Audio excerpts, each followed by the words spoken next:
Shalom, shalom mpendwa wa Mungu. Bwana Yesu asifiwe sana. Na kusalimu kwa jina la Mungu Baba na la Mwana na la Roho Mtakatifu. Mtu wa Mungu, napenda sana kuchukua nafasi hii ya kukukaribisha tena kwenye maombi yetu ya siku ya leo. Kama ambavyo unafahamu mpendwa msikilizaji, bado tunaendelea na maombi yetu ya mwezi wa pili.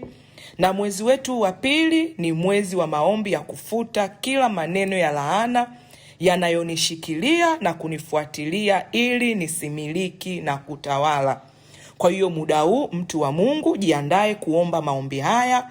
Tutapita bado kwenye laana na kuhakikisha tunazivunja laana zote zilizoharibu maisha yetu ili zitoke na tuendelee kumiliki na kutawala sawa sawa na neno la Mungu alilotupa kwenye maisha yetu kwa jina la Yesu Kristo. Mtu wa Mungu, muda huu naomba upate nafasi nzuri. Karibisha ndugu zako, rafiki zako, watu wako wa karibu, wapendwa wako. Waambie ya kwamba maombi yetu yamekwisha kuanza. Hivyo tujumuike kwa pamoja tuweze kuomba na kuona mkono wa Mungu namna ambavyo utatutenda mema tena usiku wa leo. Bwana Yesu asifiwe sana. Sasa kabla sijaendelea mbele, mtu wa Mungu, ninalo tangazo. Siku ya Jumamosi tarehe 28 ya mwezi huu wa pili, itakuwa ni mwisho wa mwezi, mtu wa Mungu, tutakuwa na kongamano letu la maombi. Bwana Yesu asifiwe sana. Kongamano hili linafanyika pale Mbezi Garden Hotel iliyopo Mbezi Beach Makonde. Mtu wa Mungu, kama unatufuatilia kwenye social media zetu, tumeshatuma sana matangazo. Hivyo ninakusii na ninakusisitiza, karibu hiyo siku, usipange kukosa. Na mtu wa Mungu, usije peke yako, njoo na familia yako, njoo na mtu wako wa karibu, njoo na wana maombi wenzako. Siku hii mtu wa Mungu itakuwa ni siku njema sana mbele za Bwana. Itakuwa ni siku nzuri sana, siku ya neema kubwa ambayo Bwana ametupa. Ni kongamano la maombi, kwa hiyo jiandae kwa ajili ya kuomba. Na siku hii mtu wa Mungu, mtumishi wa Mungu Victor Kakoma atahudumu kwenye eneo la uimbaji. Kwa wale ambao mnamjua, unajua ya kwamba Mungu amempaka mafuta sana kwenye hilo eneo. Kwa hiyo tutamwabudu Mungu, tutamsifu Mungu na tutaomba. Bwana Yesu asifiwe. Ngoja nikusomee neno kidogo mtu wa Mungu ili ujue na uone kitu ambacho Mungu ataenda kutufanyia. Ukisoma kwenye Luka 9 mstari wa 28 mpaka wa 30, neno la Mungu linasema hivi: baada ya maneno haya yapata siku 8, aliwatoa Petro na Yohana na Yakobo, akapanda mlimani ili kuomba. Ikawa katika kusali kwake, sura ya uso wake ikageuka, mavazi yake yakawa meupe yakimetameta. Mstari wa 30, neno la Mungu linasema, na tazama, watu wawili walikuwa wakizungumza naye, nao ni Musa na Eliya. Mtu wa Mungu, unamuona Yesu anawachukua wanafunzi wake hawa watatu, Petro, Yohana na Yakobo, wanapanda mlimani. Lengo ni kwenda kuomba. Bwana Yesu asifiwe. Na neno la Mungu linatuelezea wakiwa wanaomba, wakiwa wanasali, neno la Mungu linasema sura ya uso wake Yesu ikageuka na mavazi yake yakawa meupe yakimetameta. Mtu wa Mungu, wewe ambaye utakuja kwenye kongamano la maombi, muda wa maombi, tukiwa tunaomba, kuna vitu vitabadilika kwenye maisha yetu. Bwana Yesu asifiwe sana. Neno la Mungu linatueleza Yesu alienda kuomba. Akiwa anaenda kuomba, alienda kama alivyo. Bwana Yesu asifiwe. Lakini Biblia inatuelezea matokeo ya maombi. Akiwa anaomba, kuna vitu vinabadilika. Neno la Mungu linasema hivi, uso wa Yesu uligeuka. Maana yake nini mtu wa Mungu? Siku ya tarehe 28, tukiwa tunaomba, maisha yetu yatageuzwa. Kuna vitu mtu wa Mungu umekuwa ukiviomba ukiwa peke yako, vimekushinda. Lakini tutakapokutana kwa pamoja, utaona mambo yako yakigeuzwa. Bwana Yesu asifiwe. Neno la Mungu pia linasema ya kwamba mavazi yake yakawa meupe yakimetameta. Maana yake nini? Utukufu wa Mungu ulimfunika mwili wake. Kwa hiyo mavazi yote aliyokuwa nayo, yawe ni mavazi ya aibu, mavazi ya laana, mavazi ya ukiwa, mavazi ya umaskini, mavazi ya kashfa, mavazi ya kukosa kazi, mavazi ya kukosa uzao, mtu wa Mungu yaliondoka. Vazi la kimungu lilimvaa Yesu. Lakini mtu wa Mungu, kuna kitu kilitokea baada ya hili badiliko. Tunakipata kwenye mstari wa 30. Neno la Mungu linasema hivi, na tazama, watu wawili walikuwa wakizungumza naye, nao ni Musa na Eliya. Mtu wa Mungu, walipokuwa wanaenda kuomba, Musa na Eliya hawakuwepo. Lakini kwenye maombi, Musa na Eliya walionekana. Bwana Yesu asifiwe. Kwa hiyo mtu wa Mungu, siku ya maombi, kwenye kongamano, watu wa Mungu tutawaona malaika wa Bwana wakituhudumia. Tutaona upako wa kinabii, upako wa kitume ukituhudumia. Bwana Yesu asifiwe. Ninakuomba, ninakusii, usikose kuja kwenye kongamano. Kwa wewe ambaye uko kwenye nyumba, una mgonjwa, unajua hawezi kufika, beba nguo yake, beba picha yake. Maisha yetu yatabadilika. Geuzo la kimungu litatuvamia. Yeyote atakaye kuja, utake usitake, kuna mambo yatageuzwa kwa jina la Yesu Kristo. Bwana Yesu asifiwe sana. Dada Krista, karibu ili uweze kuwakaribisha watu wanaotusikiliza. Amina. Bwana Yesu asifiwe sana. Amen. Amen. Tunamshukuru Mungu kwa neema hii kubwa ambayo ametupa. Amen. Ambayo tarehe 28 ya mwezi wa pili mwaka 2026 tutakuwa na kongamano kubwa sana la maombi. Amen. Amen. Ninaamini watu wanaotusikiliza wamekwisha kuona matangazo. Lakini kama bado hujapata taarifa hii, basi muda ndio huu. Amen. Tunakukaribisha sana. Kongamano letu litafanyika Mbezi Garden Hotel ambayo iko Mbezi Beach Makonde, kuanzia saa 7 kamili mchana mpaka saa 12 jioni. Na Mungu ametupa neema. Tutakuwa na mtumishi wa Mungu Minister Melebi. Amen. Amen. Mungu ambaye amekupaka mafuta kwenye eneo hilo la maombi. Lakini pia kwenye upande wa uimbaji tutakuwa na mtumishi wa Mungu Minister Victor Kakoma. Amen. Kwa watu ambao wanamfahamu, wanajua jinsi ambavyo Mungu amempaka mafuta mabichi kwenye eneo la kusifu na kuabudu. Kwa hiyo utakuwa ni mtoko na Yesu. Amen. Mungu ametuita. Amen. Na sisi tumeitika. Mungu amesema nifanyieni ibada. Nifanyieni ibada. Mniombe. Na sisi tumeitika, tumesema Mungu, tumesema ndio mbele zake. Amen. Mungu, tuko tayari, tutumie, tuko tayari kukufanyia ibada. Amen. Kwa hiyo mpendwa wa Mungu unayenisikiliza, usipange kukosa. Amen. Amen. Huu ni mtoko na Yesu. Amen. Usipange kukosa. Amen. Tutamuona Yesu akiwa halisi kwenye maisha yetu. Amen. Tutamuona Yesu akituhudumia.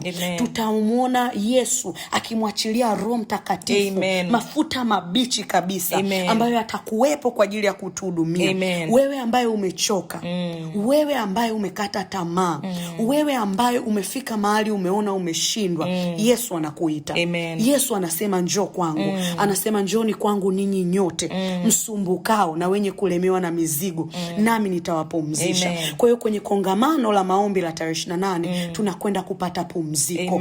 Wewe ambaye kuna mahali umefika umuoni Yesu kwenye maisha yako, njoo kwenye kongamano.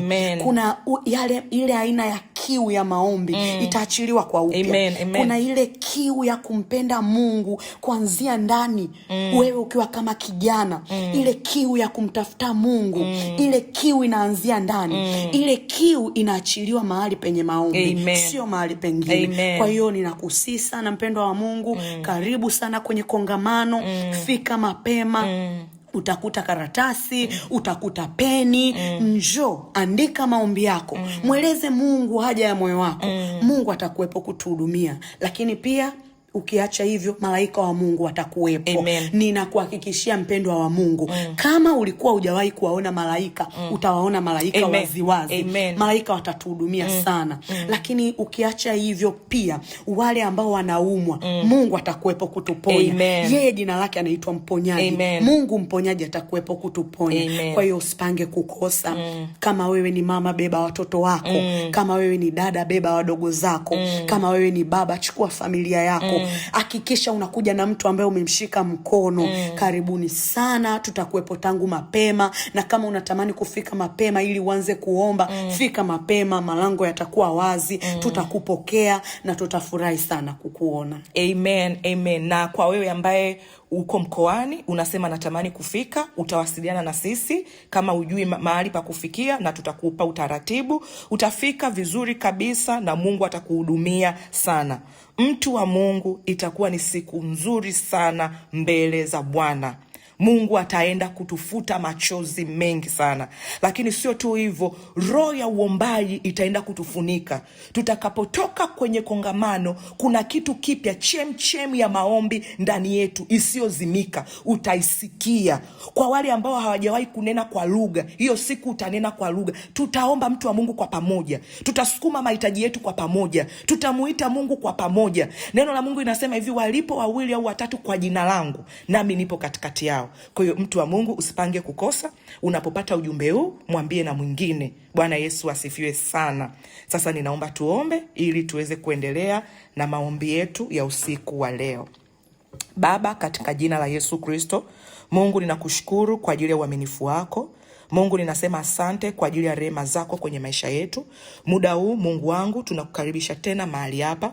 Tunaomba usiku wa leo ukatufundishe neno lako. Usiku wa leo ukatuseme na sisi, sema na maisha yetu, kajibu maombi yetu, kajibu mahitaji yetu katika jina la Yesu Kristo. Tupo tayari tena kukuona, tupo tayari tena kuhudumiwa na wewe kwa mamlaka ya jina la Yesu Kristo. Amen. Amen, amen. Mpendwa wa Mungu unayenisikiliza, kwa wewe ambaye unaandika kichwa cha habari, ninaomba uandike kichwa chetu cha somo la usiku wa leo kinachosema maombi ya kufuta kila maandiko yaliyoandikwa kinyume na maisha yako na yamekuzalia mauti ili usimiliki na kutawala. Kwa wewe unayeandika kichwa cha somo, andika kichwa chetu cha somo cha usiku wa leo ambacho kinasema maombi ya kufuta kila maandiko yaliyoandikwa kinyume na maisha yako na yamekuzalia mauti ili usimiliki na kutawala. Kwa hiyo mtu wa Mungu, usiku wa leo tunaenda kudili na maandiko tulioandikiwa kwenye ulimwengu wa roho, kwenye ulimwengu wa mwili. Na haya maandiko yapo kinyume kabisa na maisha yetu na yanazaa mauti, na hii mauti inakuzuia usiweze kumiliki na kutawala. Kama ambavyo unafahamu mtu wa Mungu, ndani ya mwezi huu tunasimama na neno linalotoka kwenye Isaya 8 mstari wa 10. Neno la Mungu linasema hivi: fanyeni shauri pamoja, nalo litabatilika.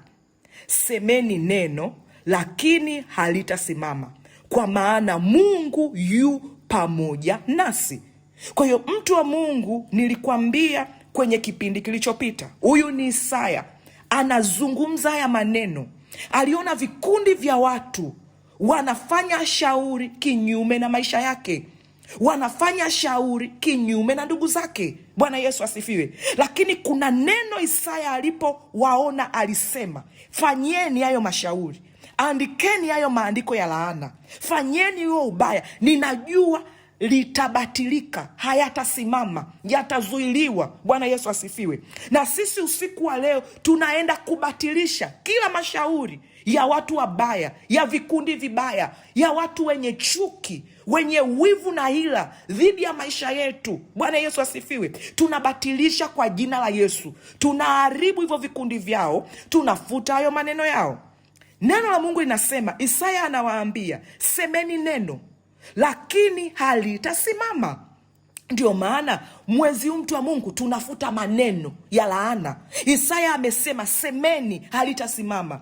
Tunahakikisha huu mwezi wa pili unapoisha, kila neno la laana, kila neno la mauti, kila neno la ubaya tuliowahi kunenewa lisisimame tena kuanzia sasa, ili tumiliki na kutawala. Kwa nini ninao uhakika hivi vitatokea kwenye maisha yetu? Kwa sababu Mungu yu pamoja nasi. Bwana Yesu asifiwe sana. Bwana Yesu asifiwe, mtu wa Mungu. Ndio maana nikakwambia usiku wa leo tunafuta kila maandiko yaliyoandikwa kinyume na maisha yetu na yametuzalia mauti ili tusimiliki na kutawala. Naomba niende moja kwa moja kwenye andiko. Dada Krista, naomba nisomee Yohana 1 mstari wa 1, alafu tutaruka, utasoma wa 3. Yohana 1 mstari wa 1 na mstari wa 3. Hapo mwanzo kulikuwako neno, naye neno alikuwako kwa Mungu, naye neno alikuwa Mungu. Vyote vilifanyika kwa huyo, wala pasipo yeye akikufanyika chochote kilichofanyika. Bwana Yesu asifiwe. Amen. Mtu wa Mungu, ukisoma ili andiko la Yohana 1:1, neno la Mungu linasema hapo mwanzo kulikuwako neno, naye neno alikuwako kwa Mungu, naye neno alikuwa Mungu. Bwana Yesu asifiwe. Amen. Juu nimekuonyesha Isaya anawaambia watu semeni neno, lakini halitasimama. Kwa nini? Mtu wa Mungu, Mungu alipoiumba dunia na vyote unavyoviona aliviumba kwa neno, na alipotamka neno vilikuwa. Ndiyo maana ndani ya mwezi huu Mungu ameona yapo maneno ya laana, maneno ya mauti ambayo watu wa Mungu tumesemewa kwenye maisha yetu, na hayo maneno yametimiza vitu vilivyonenwa. Bwana Yesu asifiwe. Amen. Hayo maneno yametuzalia matokeo, ndio maana hatuyapuuzii, tunayafuta kwa damu ya Yesu Kristo. Sasa na kuonyesha Mungu alipoumba mbingu na nchi aliumba kwa neno, na Mungu anasema hapo mwanzo, kabla hakuna kitu chochote kilichokuwepo, kulikuwa na neno. Bwana Yesu asifiwe. Amen. Kwa hiyo mtu wa Mungu, neno ni kitu cha msingi. Neno linaumba, neno linauisha, na neno linaua. Bwana Yesu asifiwe sana. Amen. Ukisoma kwenye mstari wa 3 anasema vyote vilifanyika kwa huyu, wala pasipo yeye akikufanyika chochote kilichofanyika. Maana yake nini? Vyote unavyoviona vilifanyika kwa neno, wala pasipo neno hakuna chochote kinachoweza kufanyika. Maana yake nini, mtumishi wa Mungu? Neno linaumba, neno linazaa, neno linafanya vitu viwe halisi. Bwana Yesu asifiwe. Amen. Ndio maana tunapozungumza ya kwamba tunafuta maneno ya laana, maana yake ni maneno yaliyo kinyume na baraka, ni maneno yanayoleta zuio kwenye maisha ya watu, ni maneno yaliyobeba mauti. Bwana Yesu asifiwe. Amen. Mtu wa Mungu, utanielewa kabisa. Ukisoma Mwanzo 1:3, dada Krista naomba nisomee Mwanzo 1:3. Mwanzo 1:3. Mungu akasema iwe nuru, ikawa nuru. Bwana Yesu asifiwe. Amen. Mtu wa Mungu, ukisoma ili andiko, neno la Mungu linasema Mungu akasema iwe nuru, ikawa nuru. Maana yake nini, mtu wa Mungu? Unaona uwezo wa neno. Mungu aliposema ikawa. Bwana Yesu asifiwe. Amen. Mtu wa Mungu, uwezo huu wa neno Mungu anaupeleka kwa mwanadamu, anampa mwanadamu huo uwezo, ya kwamba mwanadamu akisema nacho hicho kitu kiwe. Bwana Yesu asifiwe. Amen. Ngoja tuendelee mbele, naomba nisomee Mwanzo 2:19. Mwanzo 2:19. Bwana Mungu akafanyiza kutoka katika ardhi kila mnyama wa msituni na kila ndege wa angani, akamletea Adamu ili aone atawaitaje kila kiumbe hai. Jina alilokiita Adamu likawa ndilo jina lake. Bwana Yesu asifiwe. Amen. Mtu wa Mungu, ukisoma ili andiko, baada ya Bwana Mungu kufanya vitu kwenye mavumbi ya ardhi, unaona akamletea Adamu ili aone Adamu ataitaje. Na neno la Mungu linasema hivi, kila Adamu alichokiita ndilo likawa jina lake. Kwa hiyo unaona uwezo wa maneno umehamia kwa mwanadamu. Kila mwanadamu anachokisema, hicho kitu kinakuwa. Bwana Yesu asifiwe. Amen. Ndio maana mtu wa Mungu, kwa wewe ambaye umetusikiliza kipindi cha kwanza na kipindi cha pili, nilikuonyesha maneno ya laana yanayotamkwa kwenye maisha yako na yanakuwekea zuio kwenye hatua zako, yanakuzuia usimiliki na kutawala. Kwa nini? Mtu wa Mungu, aliyetamka alikuwa na uwezo. Kila alichokitamka ndivyo kilivyokuwa. Bwana Yesu asifiwe. Amen. Nilikuonyesha uwezo huo, Labani aliujua. Alisema ninao uwezo kwenye mikono yangu ya kukutamkia madhara, lakini Mungu wa baba yako alinitokea usiku akanizuia Yakobo nisikutamkie. Kwa nini Mungu alijisumbua kumtokea Laban ya kwamba ninakukataza usitamke ili neno kwa Yakobo? Kwa sababu Mungu anajua uwezo huu nimempa mwanadamu. Amen. Na huyu mwanadamu akitamka kitakuwa. Bwana Yesu asifiwe. Amen. Mungu anathamini nguvu ya neno, kwa sababu akiuangalia neno aliloliweka kwenye kinywa chako, anajiona yeye, anaona mwanzo, anaona vyote vilivyopo vilifanyika kwa neno. Ndio maana mtu wa Mungu, Mungu akuruhusu Labani atamke neno la laana juu ya Yakobo, kwa sababu anajua litakuwa. Nimempa mwanadamu uwezo wa kuumba kwenye kinywa chake. Bwana Yesu asifiwe. Amen. Mtu wa Mungu, nilikuonyesha uwezo upo kwa Balaam, na Balaki anajua wapo watu duniani wenye uwezo, wakibariki baraka inatokea, wakilaani laana inatokea. Unaona, Mungu anasema iwe nuru, nuru inatokea. Unaona, Mungu anamweka Adamu kwenye bustani ya Eden, anampa uwezo ya kwamba tamka Adamu, ndivyo itakavyokuwa.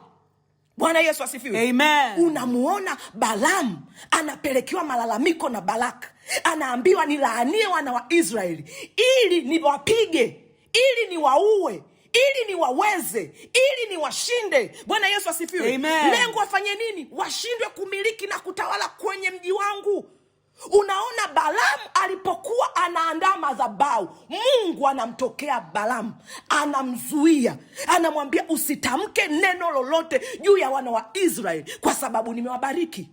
Maana yake nini, mtu wa Mungu? Wapo watu leo kwenye maisha yetu wametutamkia maneno ya laana, wametutamkia maneno ya makufuru, wametutamkia maneno ya kushindwa, na hayo maneno yametokea kwa sababu kuna nguvu kwenye maneno. Ngoja nikuonyeshe kitu kimoja. Dada Krista, naomba nisomee Mithali 18 mstari wa 21. Mithali 18 mstari wa 21. Mauti na uzima huwa katika uwezo wa ulimi, na wao waupendao watakula matunda yake. Bwana Yesu asifiwe. Amen. Neno la Mungu linasema hivi, mauti na uzima huwa katika uwezo wa ulimi, na wote waupendao watakula matunda yake. Maana yake nini? Ulimi utakao kutamkia baraka, utakula matunda ya baraka. Ulimi utakao kutamkia laana, mauti, utakula matunda ya mauti. Ndio maana Mungu anasema na wao waupendao, wao wanaojua matumizi yake, wao wanaojua nguvu yake, watakapo utumia watakula matunda yake. Mungu alikula matunda ya neno alipokuwa anaumba dunia. Alisema, mtu wa Mungu, vyote unavyoviona, vinavyoonekana na visivyoonekana, Mungu alitamka. Bwana Yesu asifiwe. Amen. Ndio maana mtu wa Mungu, waganga, wachawi, watu wanaojua kucheza na madhabahu, watu kwenye ulimwengu wa roho wanajua nguvu ya kutamka.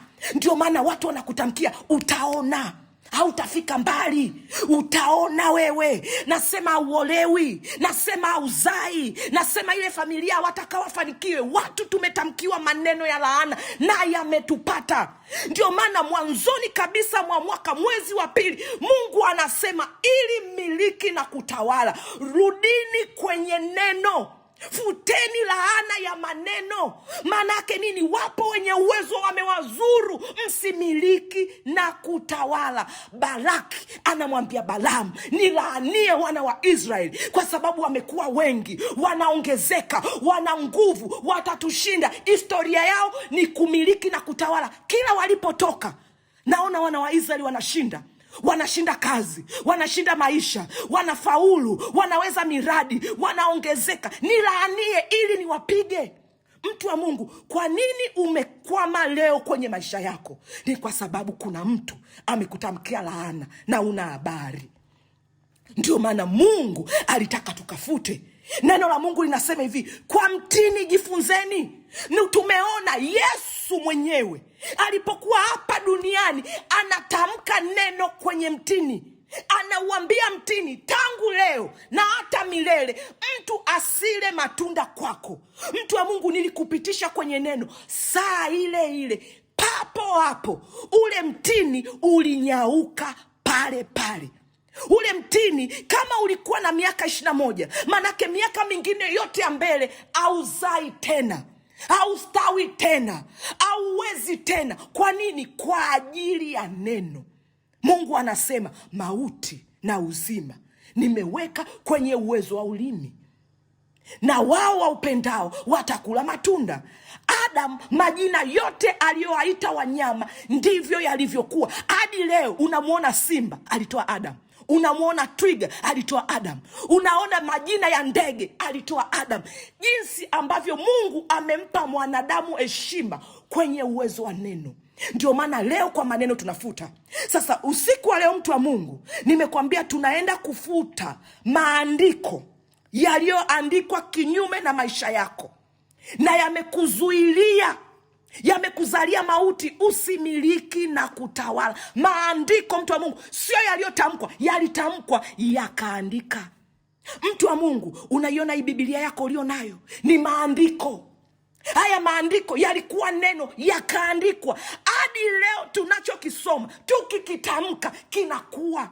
Hadi leo habari za Mungu huyu tunayemwabudu tunamtoa kwenye haya maandiko yaliyoandikwa kwenye Biblia.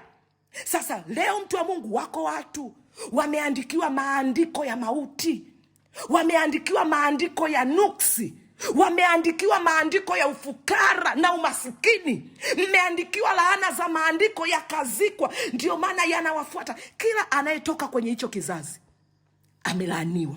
Kwa nini? Kwa sababu imeandikwa. Ndio maana, mtu wa Mungu, kuna wakati tunamkemea shetani, tunamwambia imeandikwa, tunamrudisha kwenye maandiko.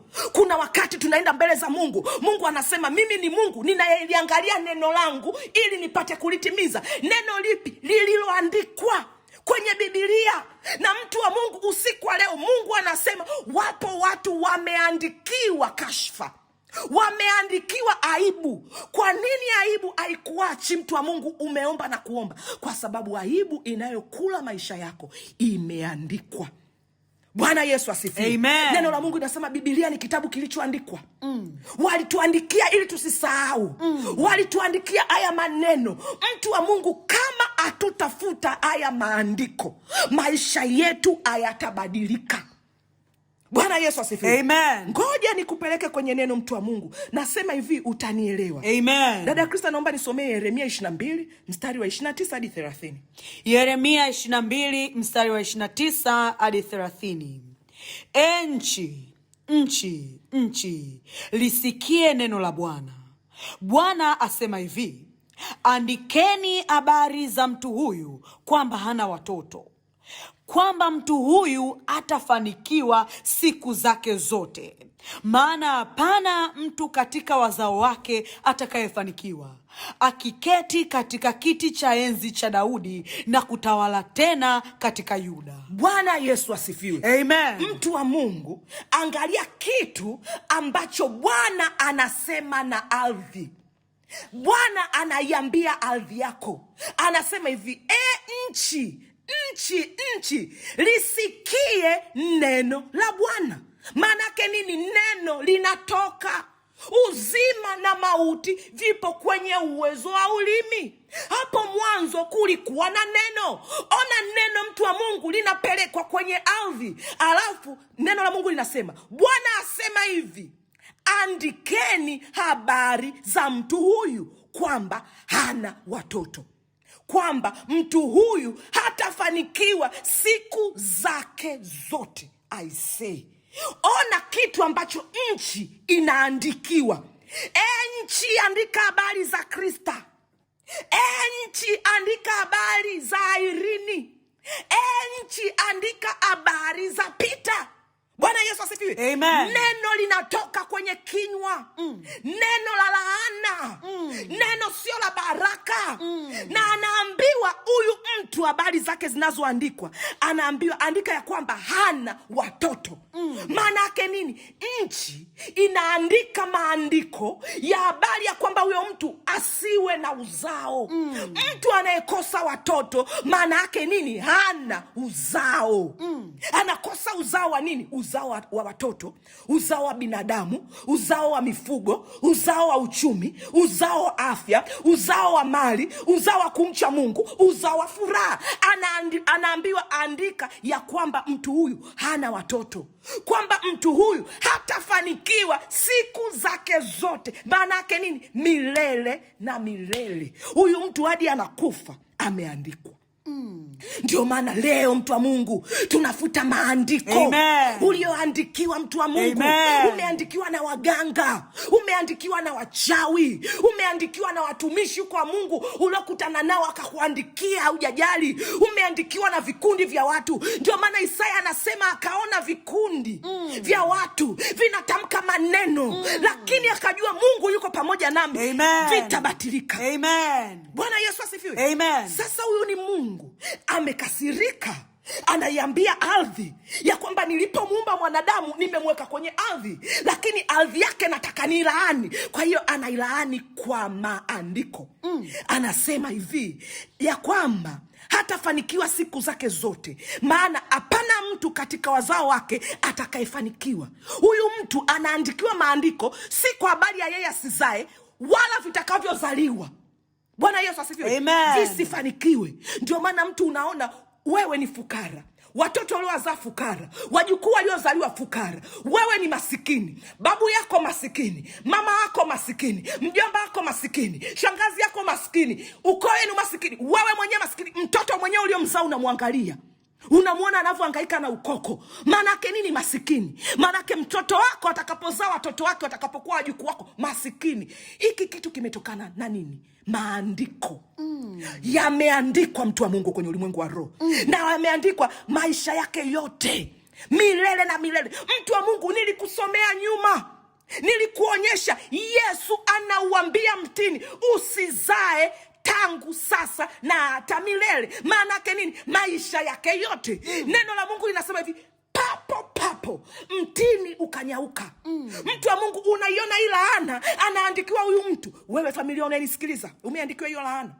Maandiko yamefichwa, zipo nyaraka zimefichwa. Watu wameficha vitabu vya historia nyumbani kwenu. Kuna kibabu kiliandika kwa habari zenu ya kwamba mtasoma ndio, lakini hamtakaa kupata kazi. Mtasoma ndio, mtakopa mikopo mikubwa, mtaweka kwenye biashara, lakini mtakufa na madeni. Ndio maana kuna watu leo mnanuka mpaka harufu ya madeni. Ndio maana mnaambiwa ya kwamba hii nyumba hawataolewa. Unahangaika, unampata mtu sasa, ukiingia kwenye ndoa divorce nyingi. Nani aliyeandika? Unamwona Mungu anasema na nchi. Bwana Yesu asifiwe. Bwana Yesu asifiwe. Tena kinalaaniwa. Anasema hivi, hatafanikiwa siku zake zote. Maana yake nini? Majira yanapobadilika, vipindi vinapobadilika, miezi inapobadilika, kipindi cha masika au zai, kipindi cha kiangazi au zai, kipindi cha kipupwe au zai. Wewe maisha yako yamejaa tabu, yamejaa uchungu, yamejaa sononeko. Au zai fedha, au zai mali, au zai watoto, au zai familia, au zai amani, au zai miradi, au zai ndoto, au zai vipawa. Kwa nini? Maandiko ya laana ulioandikiwa kwenye maisha yako. Na mtu wa Mungu, una habari, Mungu ametuita kwenye kongamano, kwenye kongamano la maombi. Mtu wa Mungu, palipo na maombi pana Mungu. Palipo na Mungu pana majibu. Palipo na majibu pana mafunuo. Usikose tarehe 28. Nitakupeleka kwenye neno. Tutaomba, mtu wa Mungu, utaona huyu ni Mungu ameandika. Uwezo Mungu alimpa mwanadamu. Unamwona Adamu, alichosema ndicho kilikuwa. Unamwona Laban anamwambia Yakobo, ninao uwezo kwenye mikono yangu. Nilisema ninakuzuru wewe. Una bahati, Mungu wa baba yako amenitokea usiku, amenilaani. Mungu amenionya. Tena Mungu amemwambia Laban, nimeona moyo wako ulivyo mbaya. Sasa usimtamkie Yakobo neno la heri wala la shari. Maanake nini? Usimbariki kwa kinywa chako, wala usimlaani. Nimekuzuia. Kwa nini? Mungu anajua nguvu ya neno. Ndio maana aruhusu. Sasa mtu wa Mungu, kwenye familia yenu yupo Mungu ambaye anawatokea waganga kabla hawajakulaani. Umejiunganisha na marafiki ukiwa unasoma, umejiunganisha kwenye mtaa wenu, rafiki wenye chuki, majirani wamechuki, wakachukua jina lako, wakakuandikia maneno ya laana, wakakuandikia maneno ya aibu, wakakuandikia maneno ya mikosi, wakakuandikia nuksi, wakakujaza matatizo, wakakujaza balaa, wakakujaza ukiwa, wakakujaza uchungu. Walipoandika, wakachukua vitambaa vyeusi, wakachukua vitambaa vyekundu, wakafunga na fundo, alafu wakazika. Ardhi ikameza. Ardhi ikiangalia, inaambiwa habari za Flora, asiolewe.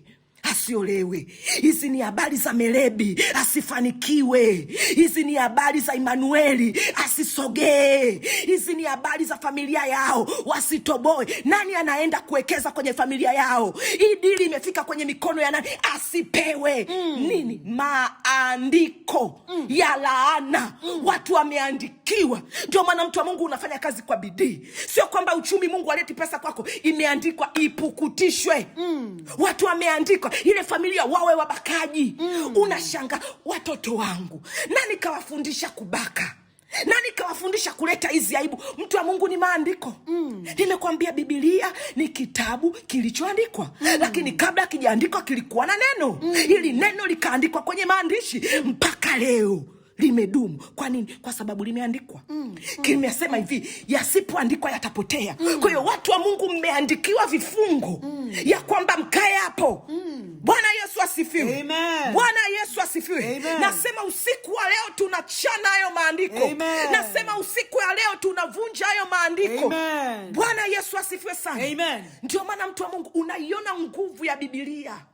Haya maneno unaweza ukayangalia ukaona ni ya kawaida, lakini wenye nguvu, wenye uwezo kwenye mikono yao, wenye uwezo kwenye vinywa vyao, wakiyatumia, nguvu ya kimungu inatoka, inafanya sawasawa na neno la Bwana. Amen. Kwa hiyo wako watu wameandika hayo maneno. Hayo maneno ni yana nguvu, mtu wa Mungu. Wamekuandikia ufungwe.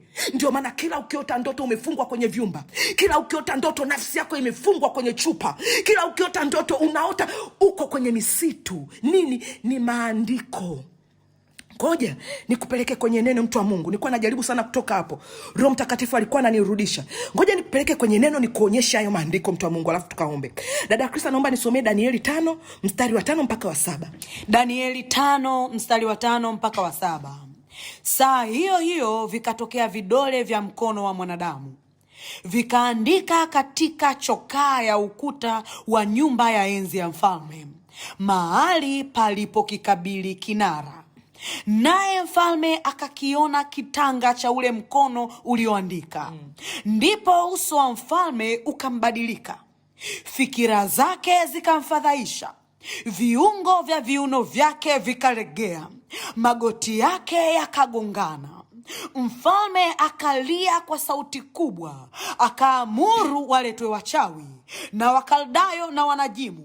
Mfalme akanena, akawaambia wenye hekima wa Babeli, mtu awaye yote atakayesoma maandiko haya na kunionyesha tafsiri yake, atavikwa mavazi ya rangi ya zambarau na kuwa na mkufu wa dhahabu shingoni mwake, naye atakuwa mtu wa tatu katika ufalme. Bwana Yesu asifiwe. Amen. Mtu wa Mungu, nifuatilie kwa makini sana, ili usiku wa leo ufunguliwe. Amen. Neno la Mungu linasema hivi, saa hiyo hiyo vikatokea vidole vya mkono wa mwanadamu, vikaandika katika chokaa ya ukuta wa nyumba ya enzi ya mfalme, mahali palipokikabili kinara. Naye mfalme akakiona kitanga cha ule mkono ulioandika.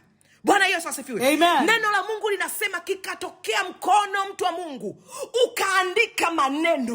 Ule mkono ulipokuwa unaandika yale maneno kwenye ukuta, mfalme, mtu mwenye nafasi, mtu mwenye ukuu, akakiona kile kitanga cha mkono.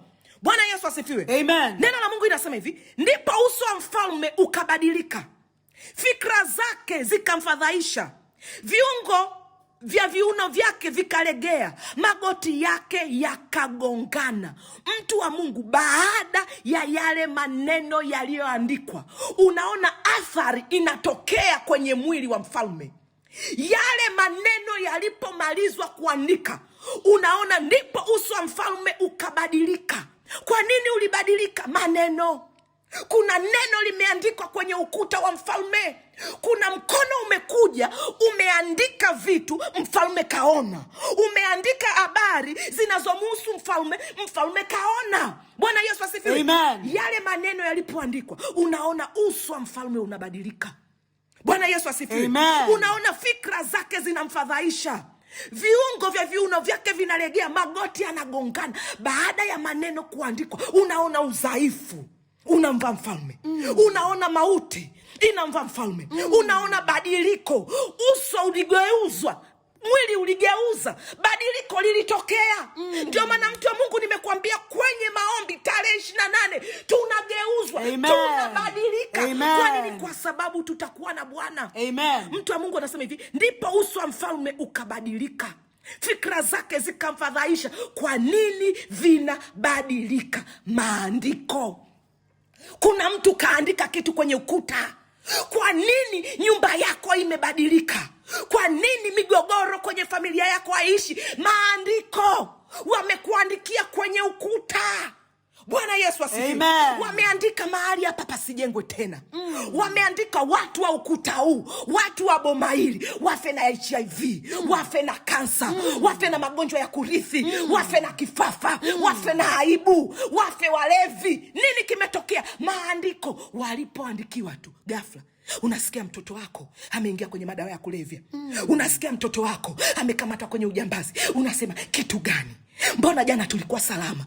Ulipolala kuna mtu kaandika ambapo hauoni. Kuna mtu kaenda kwa Balaam, kaenda kwa waganga, kaenda kwa vibibi kijijini. Kuna mtu ameenda, mtu wa Mungu, mahali palipo na giza, ameandika. Mtu unashangaa, mbona nilichumbiwa vizuri, ghafla hii ndoa imevunjika, ghafla hakuna tena, mabadiliko yametokea. Nini? Kuna mtu kaandika. Neno la Mungu linasema ndipo uso wa mfalme ukabadilika. Baada ya nini? Vidole vya mkono wa mwanadamu vilipoandika kwenye ukuta. Bwana Yesu asifiwe. Amen. Neno la Mungu linasema hivi, mfalme akalia kwa sauti kubwa, akaamuru waletewe wachawi na Wakaldayo na wanajimu. Mfalme akanena akawaambia, wenye hekima wa Babeli, mtu awaye yote atakayesoma maandiko haya na kunionyesha tafsiri yake atavikwa mavazi yenye rangi. Unaona mtu wa Mungu, Biblia inatuelezea maana yake nini? Mfalme amechanganyikiwa, ameketi kwenye ufalme, lakini anashangaa ghafla ukiwa, ghafla utupu, ghafla mauti. Unahangaika, unaenda kwa waganga wa kienyeji, unahangaika. Kwa nini? Kwa sababu haupati uzao. Unahangaika kwa sababu hauoni tumaini. Unahangaika kwa sababu hakuna baraka.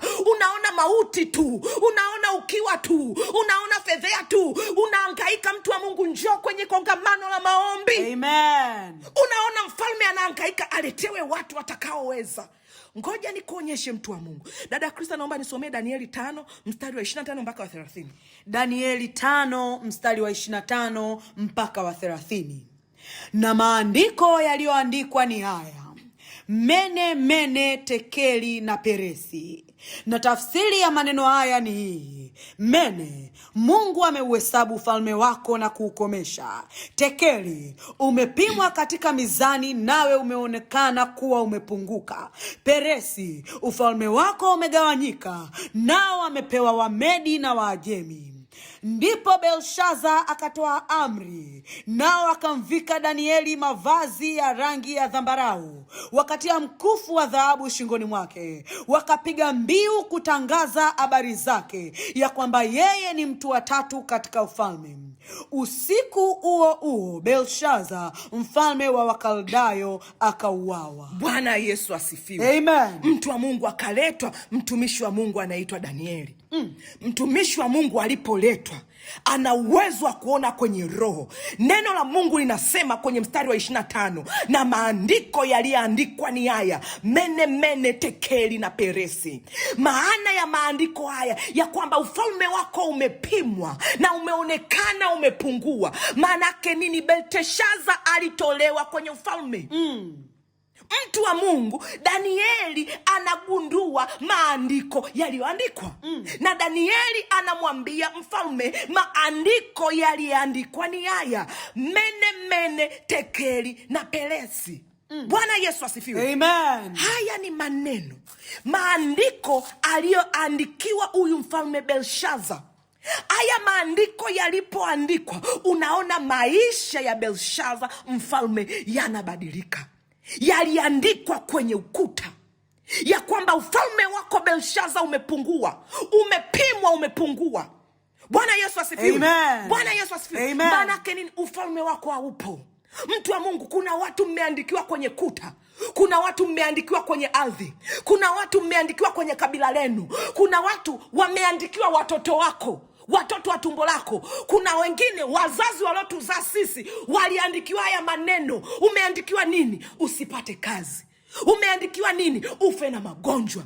Umeandikiwa nini? Ufe bila wokovu, neema ya wokovu isipatikane kwenu. Mmeandikiwa nini? Mchanganyikiwe. Ndio maana kwenye familia yenu akukosekani vichaa. Mmeandikiwa nini? Mfe na aibu. Mmeandikiwa nini? Mzalilike. Mmeandikiwa nini? Muumizwe, mpate vidonda. Neno la Mungu linasema, Danieli anamwambia mfalme, maneno yaliandikwa ni haya: mene, tekeli na peresi. Ufalme wako umepimwa na umeonekana umepungua. Mtu wa Mungu, umeandikiwa ndoa yako ipungue, umeandikiwa imani yako ipungue, umeandikiwa furaha yako ipungue. Ndio maana kila kitu kwenye maisha yako kimepungua, kila kitu. Kwa nini? Wameandika. Mtu wa Mungu, ukisoma mwisho, usiku huo Belshaza mfalme wa Kaldayo akauawa. Nimekwambia ni maandiko yanayokupeleka kwenye mauti, yanakuzuia kumiliki na kutawala. Mtu wa Mungu, umeandikiwa nini na maisha yako? Waganga wa kienyeji wamekuandikia nini? Wachawi wamekuandikia nini? Watu wenye ila, wenye chuki wamekuandikia nini? Ndio maana somo lililopita nilikuonyesha kwa habari ya nguvu ya laana inayozuia hatua zako ili usimiliki na kutawala. Mtu wa Mungu, rudi kwenye hiyo somo la pili. Piga hiyo nguvu ya laana iliyoshika hatua zako, upige hatua. Kwa nini? Kwa ajili ya maneno. Neno la Mungu linasema, Bwana akasema, nchi, andika habari za mtu huyu, ya kwamba ana uzao, ya kwamba hatozaa wakati wote, maisha yake yote. Neno la Mungu linasema, mtu wa Mungu, kwenye somo la kwanza, rudi. Yesu anauambia mtini, tangu sasa na hata milele mtu asile tini kwako. Nini kinapigwa? Uzao. Mtu wa Mungu, ndio maana uzai kitu, unazaa hasara, unazaa tabu, unazaa fedhea, unazaa huzuni, unazaa maisha magumu. Nini kimetokea? Mtu wa Mungu, maandiko, laana ni kinyume na baraka. Labani anamwambia Jacob, ninao uwezo kwenye mikono yangu ya kukuzuru. Mtu wa Mungu, kuna watu wanao uwezo, wamekuzuru, wamekuandikia maandiko, wamekutuamkia maneno. Usiku wa leo, mtu wa Mungu, tunaenda kuomba, tunafuta hayo maneno, tunatoa hayo maandiko. Yeyote aliyepanda kwenye madhabahu akakuandikia maandiko ya mauti, tunayaondoa usiku wa leo. Yeyote aliyekaa kwenye ukuta akakuandikia maandiko, tunayatoa usiku wa leo. Ndio maana neno la Mungu linasema hivi, nimeweka walinzi juu ya kuta zako, Yerusalemu, hawatalala usiku wala mchana. Kwa nini? Anakulinda. Unaona, mfalme anaandikiwa maneno kwenye kuta. Mtu wa Mungu, ngoja nikuonyeshe kitu kimoja. Dada Krista, naomba nisomee Wagalatia 3 mstari wa 13. Tukaombe. Wagalatia 3 mstari wa 13. Kristo alitukomboa katika laana ya torati, kwa kuwa alifanywa laana kwa ajili yetu. Maana imeandikwa, amelaaniwa kila mtu aangikwae juu ya mti. Bwana Yesu asifiwe. Amen. Mtu wa Mungu, namna ambavyo Kristo anaijua nguvu ya laana, ya kwamba watu wameandikiwa, yeye anafanyika laana ili atukomboe. Yeye anafanyika andiko ili atukomboe yaliyoandikwa. Neno la Mungu linasema hivi, Kristo alitukomboa katika laana ya torati, laana ya mwanzo, laana ile iliyotamkwa wewe ukiwa hujazaliwa, laana ya mabibi na mababu, laana ya kurithi. Kristo alitukomboa kwa damu yake. Ndio maana kwa kupigwa kwa Yesu Kristo tulipona. Kwa hiyo tunafutaje hii laana tuliotamkiwa, laana tulizotamkiwa tusimiliki na kutawala, nguvu ya laana tulizowekewa kwenye hatima ya miguu yetu ili tusimiliki na kutawala, maneno ya maandiko ya laana tuliowekewa ili tuwawe, tunaitoaje? Kwa damu ya Yesu. Kwa kunyunyiza damu kwenye ardhi zetu, kwenye kuta zetu. Kristo alifanyika laana. Ndio maana neno la Mungu linasema hivi, amelaaniwa kila mtu aangikwae juu ya mti. Maanake aliibeba ile laana. Unaona, kwa sababu ya laana Kristo alikufa. Bwana Yesu asifiwe. Ndio maana mtu wa Mungu, laana inakupelekea mauti. Kristo alikufa, akafufuka, akatushindia, akatutangazia ushindi. Amen. Bwana Yesu asifiwe. Mtu wa Mungu, paza sauti yako ya shukrani. Bwana Yesu, tunakushukuru. Asante kwa ajili ya neno lako Bwana. Asante kwa ajili ya hili neno la wakati ambalo umeliachilia kwenye majira kama haya. Asante kwa kusema nasi usiku wa leo. Asante kwa kutusaidia. Asante kwa sababu umekusudia kutufungua. Asante kwa sababu umekusudia kutupa kumiliki na kutawala. Sema Bwana Yesu, Bwana Yesu, usiku wa leo nanyunyiza damu ya Yesu, damu ya msalaba kwenye maisha yangu, damu ya Yesu inayofuta laana, ipite sasa kuanzia kwenye kichwa changu cha utosi hadi kwenye miguu yangu ya unyayo. Damu ya Yesu iondoe laana, kila laana niliyoandikiwa kwenye maisha yangu. Damu ya Yesu ondoa sasa, ninafuta kila laana za kurithi kwenye maisha yangu kwa damu ya Yesu. Kila laana niliyotamkiwa na watu wabaya, kila laana niliyotamkiwa na wachawi na waganga na watu wakuu kwenye maisha yangu, ninaifuta sasa. Kila laana iliyotamkwa na makuhani na watumishi wa Mungu kwenye maisha yangu, kila laana iliyoandikwa kwenye maisha yangu, kila laana niliyoandikiwa kwenye ardhi, kwenye vitabu, kwa waganga, kwenye madhabahu, kila laana niliyoandikiwa kwenye ukuta, ninaifuta kwa damu ya Yesu, kwa damu ya Yesu, kwa damu ya Yesu, kwa damu ya Yesu, kwa damu ya Yesu, ninaifuta laana ya kipepo, laana ya kichawi, laana ya kurithi, kila laana iliyoandikwa ili nisizae, ili nisiongezeke, ili nife, ili nipotee, ili niwe fukara, ili niwe maskini, ili niishi.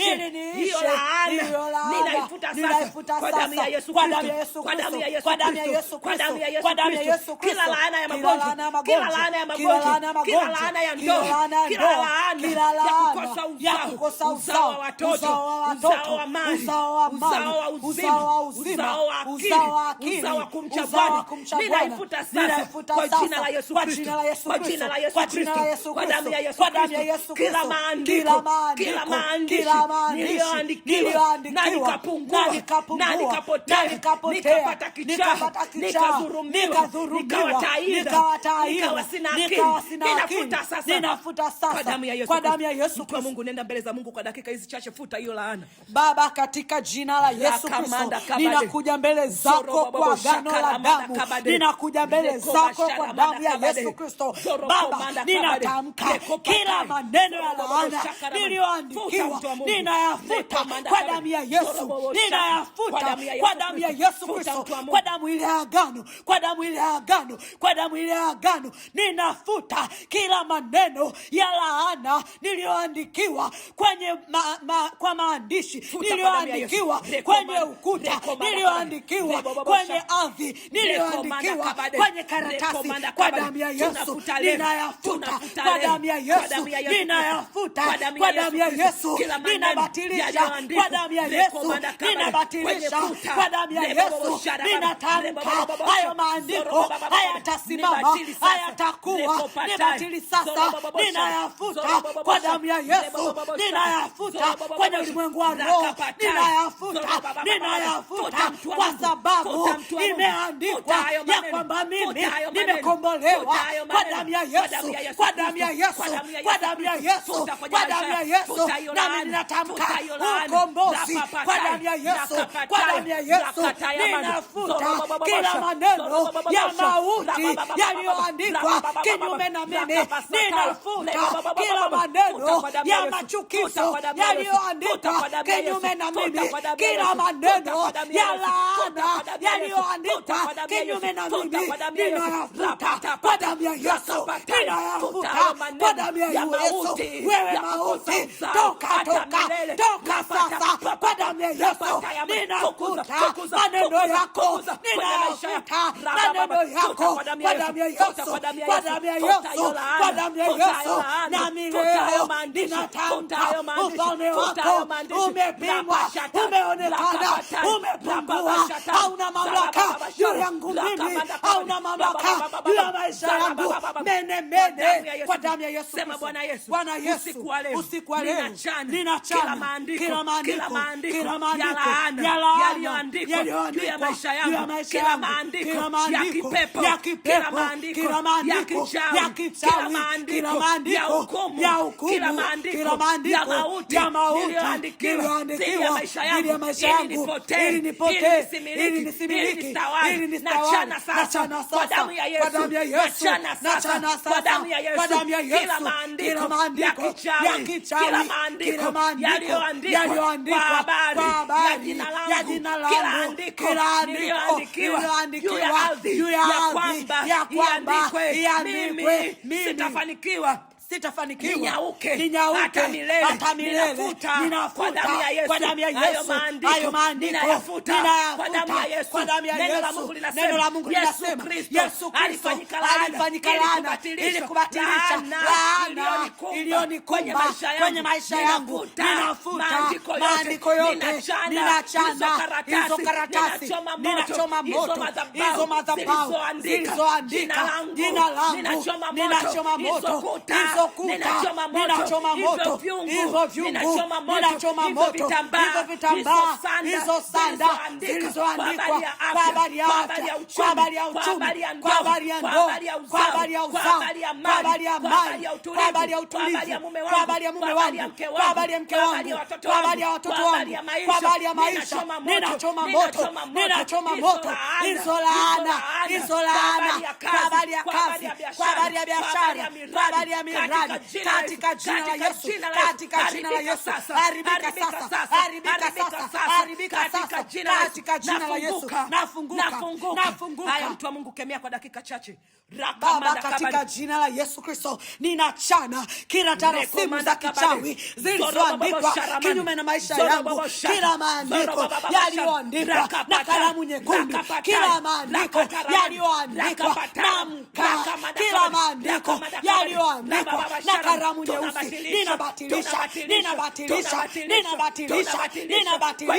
kwenye familia zetu, kwenye nyumba zetu, kwa watoto wetu, kwa ndugu zetu, kwenye familia zetu. Baba, katika jina la Yesu, ninachana kila tarasimu, ninachana kila maandiko ya kichawi, kila vitabu vya kichawi walivyoandika jina langu. Nachana sasa kwa jina la Yesu, nachana sasa kwa jina la Yesu, nachana sasa kwa damu ya Yesu. Ninafuta hayo maandiko kwa damu ya Yesu, kwa damu ya Yesu. Nafuta sasa, nafuta sasa kwa damu ya Yesu. Ninapitisha damu ya Yesu, ninafuta maneno yao, ninafuta maneno yao, ninafuta maandiko yao, ninafuta kwa damu ya Yesu. Napeleka damu ya Yesu, napeleka damu ya Yesu kwenye mandaki, kwenye makaburi, kwenye vichuguu. Napeleka damu ya Yesu kwenye vijungu, napeleka damu ya Yesu kwenye madhabahu za kipepo, napeleka damu ya Yesu. Mtu wa Mungu, nyanyua mikono yako. Naachilia damu ya Yesu juu yako.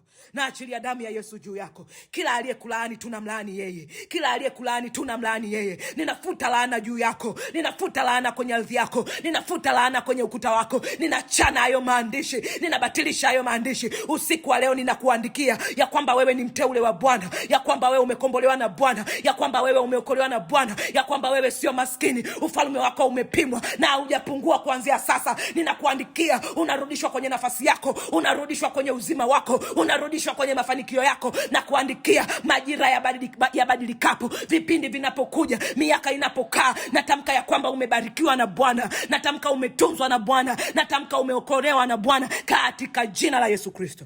Mtu wa Mungu, nyanyua sadaka yako.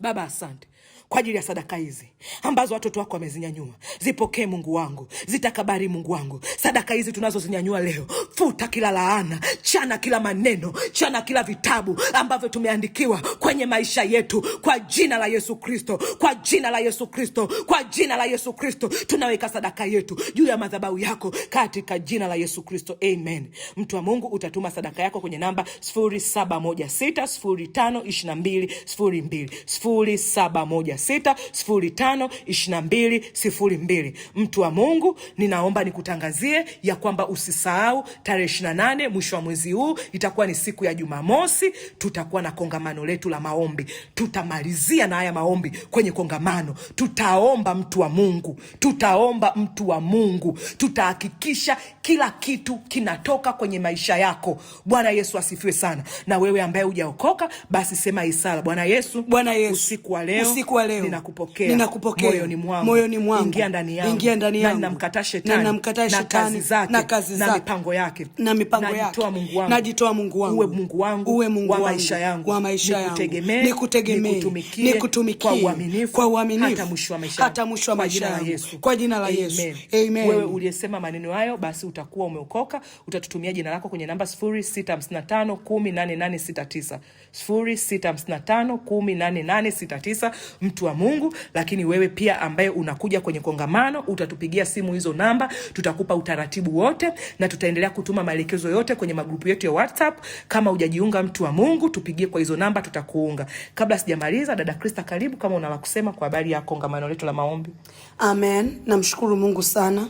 Asante kwa watu wote ambao wanatusikiliza. Amen. Na wote ambao wanatufuatilia. Kama ulivyosema, kama kuna kitu chochote hujaelewa, basi utapiga simu kwenye hizo namba ambazo umekwisha kuzitaja.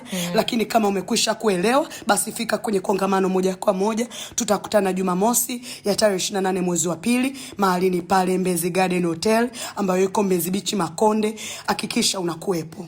Mtu wa Mungu, wahi kufika. Kongamano letu linaanza saa 7 kamili. Saa 7 kamili mtumishi wa Mungu Victor Kakoma atasimama na kuanza kutupitisha kwenye sifa na kuabudu. Mtu wa Mungu, usipanike kukosa.